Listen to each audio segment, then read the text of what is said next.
Եվ այսպես ուշադրություն Նիկոլ Փաշինյանը վաղ առավոտյան շատ կոպիտ գրառում է կատարել սրբազաններից մեկի հասցեին, նրան մեղադրելով ուսակրոնությունը խախտելու մեջ։ Սա շատ մեղմ ասած իհարկե, եւ այսպես եկեղեցի իշխանություն բախումները, դա նրանց է, որովհետև եկեղեցին ինքը եղել է միշտ քաղաքական կառույց, միշտ Հայաստանի իշխանության հովանու ներքո է գործել եկեղեցին, նախկին իշխանությունների օրոքը բենցիներով, յաշիկներով, Ռոյս-Ռոյսերով էին պտտվում եկեղեցականները, սրբազանները, ունեին դղյակներ, ունեին կարողություններ եւ կնիկը ինչա որ չունենան։ Մենք գիտենք, որ եկեղեցում ունենք շատ լուրջ խնդրեմ։ Մենք գիտենք, որ եկեղեցու այսօրվա վերնախավի գործողությունների արդյունքում մեր նոր սերունդները կտրվում են հայ առաքելական եկեղեցուց, հայկական դարավոր այս պահպանված սրբագույն արժեքից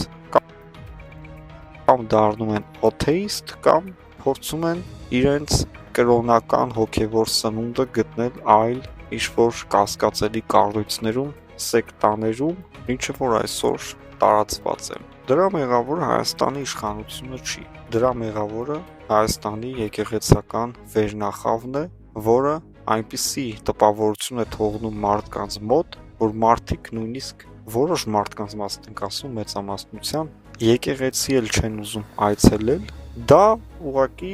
այսպես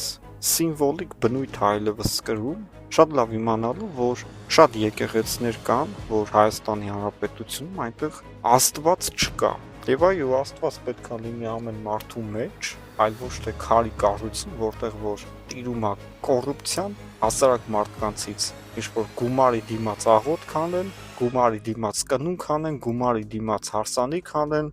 եւ մենք չենք կարծում, որ ինչ-որ մի կառույց, որտեղ որ առևտուր է գնում, այնտեղ Աստծո անունը արժե տալ։ Իսկ ինչ է անում Գարեգին Բ կաթողիկոսը, մեզ նկարներ ուղարկեցին Հաղարծին վանքից, վանքի ինչ-որ մի հատվածում, որտեղ որ ըստ էության կատարվում է իրենց վանականների հանդիպումները, հավաքները եւ քննարկումները, այդ սրահում սրբապատկերները հանված էր, փոխարենը մեծ 1.5-2 մետրանոց Գարեգին Բ կաթողիկոսի նկարն էր փակցրված հենց մեջտեղում, որ բոլորը տեսնեն, թե ով է այսօրվա հայ առաքելական եկեղեցու եկեղեցականների պաշտամունքը։ Այսինքն ինչ է նշանակում սրբապատկերները հանել, փառաբանել Գարեգինին, բա ուր մնաց Աստված։ Եվ այո, մենք հասկացանք հետևյալը, որ Հայաստանի Հանրապետությունում այսօրվա եկեղեցականների վերնախավի որոշ անդամներ իրենց հավատքը Աստծուն ուղղելու փոխարեն ուղղել են Գարեգինին, եւ Գարեգինին դա շատ դուր է եկել, եւ Գարեգինը պայքար է մղում այս ձևաչափով, թե Աստծո դեմ, թե Հայաստանի իշխանության դեմ, իշխան ուզում ես կռիվ տուր, դա քո խնդիրն է, բայց Աստծո դեմ նման կռիվներ տալ իհարկե պետք չէ եւ Աստծո տունը ոչ առևտրի տեղ է, ոչ էլ չուլան է, որ ձեր հին իրերը բերեք եւ լցնեք եկեղեցիները։ Հայաստանի Հանրապետության ժողովրդի շատ մեծ մասը Գարեգին Բ կաթողիկոսին չի համարում ճիշտ կաթողիկոս, սիրված կաթողիկոս ժողովրդի կողմից։ Ինչի է այսպես։ Չի կարող մարդը լինել լավը եւ նրան ուղղակի անիմաստ տեղը չսիրեն։ Սա նրանից է, որ եկեղեցին ժողովրդի կողքին չէ եւ ժողովուրդն էլ եկեղեցու կողքին չէ։ Եվ դրա միակ մեղավորը Գարեգինապաշտությունն է Աստծո փոխարեն։ Եվ այսպես ուշադրություն Միացյալ Նահանգներում Լաս Վեգասում 3 ընթանում էր Վարդան Ղուկասյանի դատական հերթական նիստը, ըստ փաստաբանի փոխանցած տվյալներով, որոնք հասանելի են մամուլում, դատարանը լսել է Վարդան Ղուկասյանի բացատրությունը, այն տևել է 4 ժամ, եւ Վարդան Ղուկասյանին լսելուց հետո դատավորը որոշել է նիստը հետաձգել հաջորդ ամիս, հաջորդ ամսվա սկիզբ, այսինքն մի քանի օրից կլինի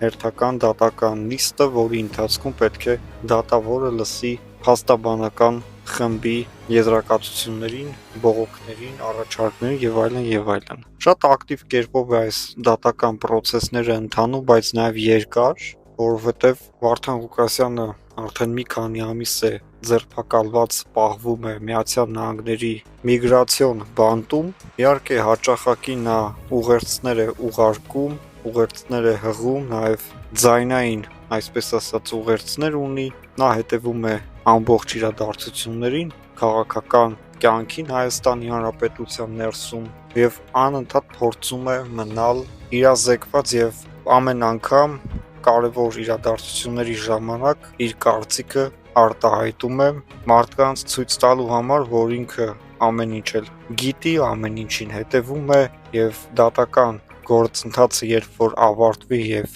եթե նա ազատ արձակվի, բնականաբար իր գործը շարունակելու է։ Մնացած որևէ նորություն, թե ինչ որոշում կընդունի դատավորը կամ փաստաբանական խումբը ինչ է ասել, Վարդան Ղուկասյանը ինչ է հայտնել դատավորին, նման տեղեկատվություններ իհարկե ոչ մեկին հասանելի չեն, դրանք միայն ունեն փաստաբանական խմբի ներկայացուցիչները, Վարդան Ղուկասյանը եւ քանի որ հրապարակային չեն, դրա մասին մենք եւս տեղյակ չենք։ Մենք շատ լավ գիտակցում ենք, որ շատ բարդ գործընթաց է սա, շատ լավ գիտակցում ենք, որ երկարատև է նաեւ, իհարկե ահագին ժամանակ արդեն գնում է այս դատական process-ը, բայց կարող է այսքան եւս շարունակվի, եւս մի քանի ամիս շարունակվի, իհարկե իր աջակիցները հույս ունեն, որ Վարդան Ղուկասյանը ազատ կարձակվի հենց հաջորդ ամիս, վերջին դատական նիստը կլինի դա, բայց իրականում չենք կարծում, որովհետև դատավորը դեռևս լսումները կշարունակի,